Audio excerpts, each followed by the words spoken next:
Você conhece as ferrovias brasileiras?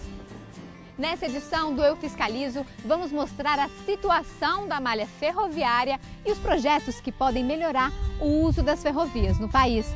Você vai ver como o transporte de cargas funciona e como ele pode ajudar no desenvolvimento econômico do Brasil.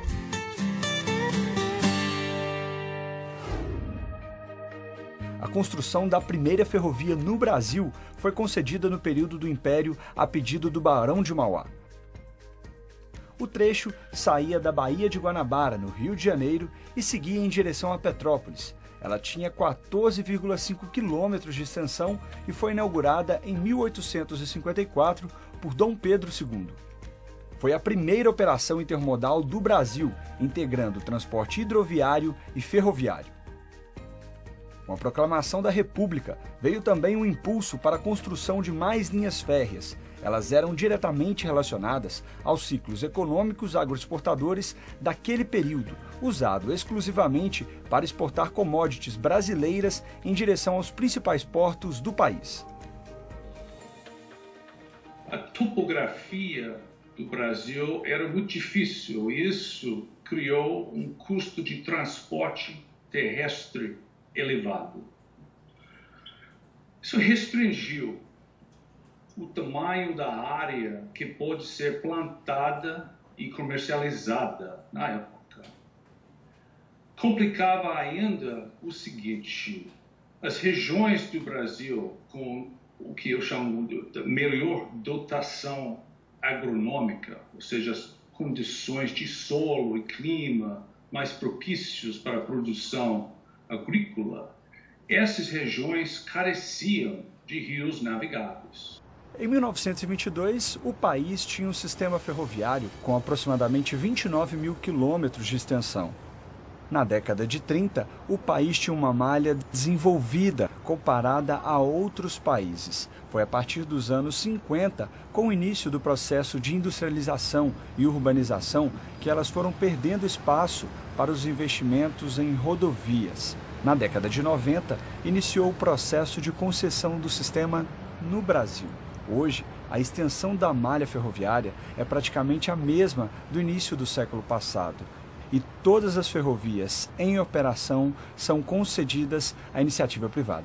Ao total, são 13. A Estrada de Ferro Carajás, que liga o Maranhão ao Pará, a Estrada de Ferro Paraná Oeste, a Estrada de Ferro Vitória-Minas, a Ferrovia Centro-Atlântica, a Ferrovia Norte-Sul, a Ferrovia Tereza Cristina, a Ferrovia Transnordestina, a Malha Regional Sudeste, que passa por São Paulo, Minas Gerais e Rio de Janeiro, a Malha Norte,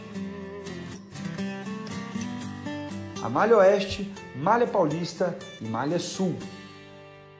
As empresas vencedoras dessa licitação, elas ganham direito de explorar essa ferrovia por um determinado período, normalmente 30 anos. Então, durante esse período, ela explora essa infraestrutura ferroviária, ela presta o serviço de transporte aos seus clientes e ela busca ter uma remuneração adequada para isso. A gente está agora num momento em que já se passaram mais de 20 anos do início das concessões ferroviárias.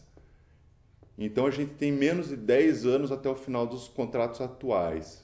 10 anos é muito pouco tempo para amortizar os investimentos que a malha precisa. A gente tem diversos pontos no país que são gargalos ferroviários, já como acesso a portos e alguns corredores, alguns trechos de corredores principais, que precisariam de investimentos muito vultuosos para ganharem mais capacidade.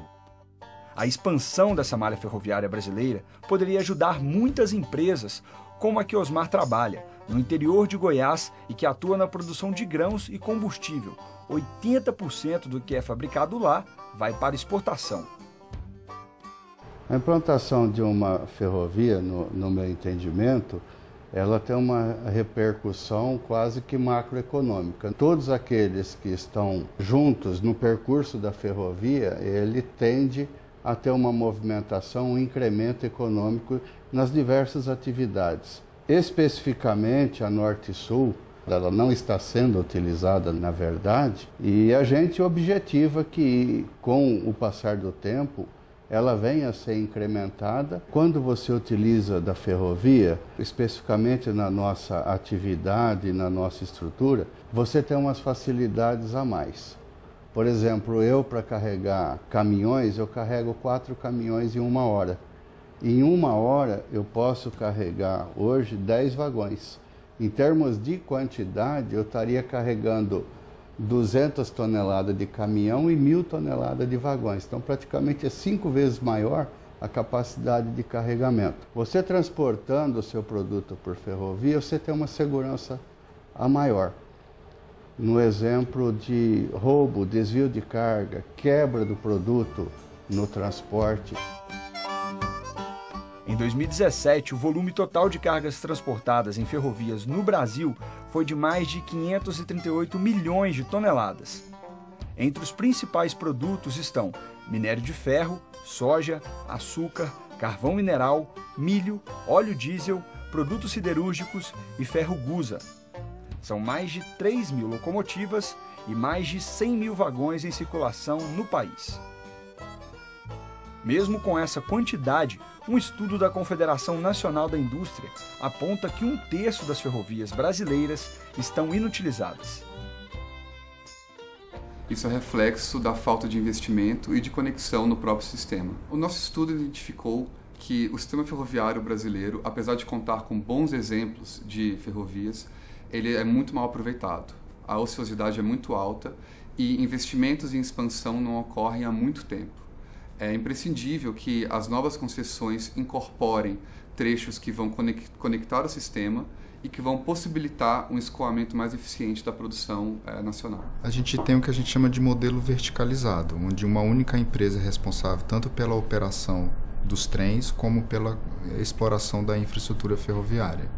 Nós temos o contrato que tem um conjunto de obrigações e o papel da NTT, sua missão institucional, é fiscalizar e regular o setor ferroviário brasileiro. Um estudo da Confederação Nacional do Transporte, realizado em 2015, identificou que um dos principais problemas do transporte ferroviário no Brasil é a falta de investimento. O investimento ainda não é prioritário porque o governo trabalha numa situação de restrição orçamentária muito grande. Por um lado, grande parte do que é arrecadado e distribuído via Orçamento Geral da União sai para o sistema rodoviário, para manutenção e expansão das rodovias. O que sobra para o sistema ferroviário ainda é muito pouco. E o governo, de uma certa forma, entendeu de uma maneira equivocada que a transferência simples da operação para as concessionárias resolveria o problema. Acontece que da década de 90 para cá o cenário mudou muito. O volume movimentado por ferrovias cresceu, a demanda do país por novas modalidades de transporte se acentuou e agora é preciso voltar todo o foco para a expansão da malha ferroviária.